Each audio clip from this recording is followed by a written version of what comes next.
Со објавувањето на јавниот повик за прибирање понуди од заинтересираните компании за изведба на градежните работи од страна на Центарот за развој на Источниот плански регион, практично стартува активностите за изградба на спомен обележието на председателот на Крушевската република, револуционерот Никола Карев.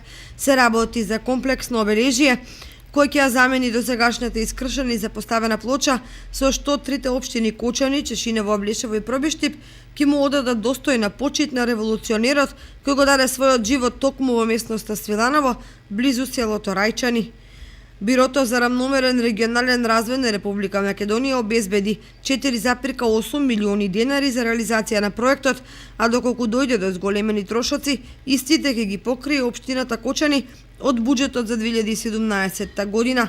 Проектната документација предвидува спомен обележието да се простира на 1600 квадрати. Објектот ќе символизира амфитеатар во кој на 450 квадрати ќе се постават терастон црвени, жолти и сиви гранитоидни плочи. Покрај овие, во функција на тротоарската површина, паркингот и пристапот за инвалиди, ќе се вградат и 450 метри квадратни бехатон плочки, ќе се монтираат и повеќе клупи, а амфитеатралниот дел ќе има место за седење.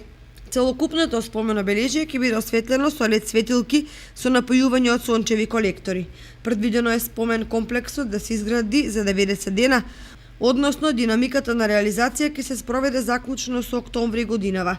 До местото каде ќе биде изграден споменикот сега се стигнува од три правци: од Кочани преку селото Пантелеј, од Спанчево по новопробиениот пат за потребите на рудникот и каменолом Меристем Тоби и од Пробишти преку Злетово и селото Рајчани.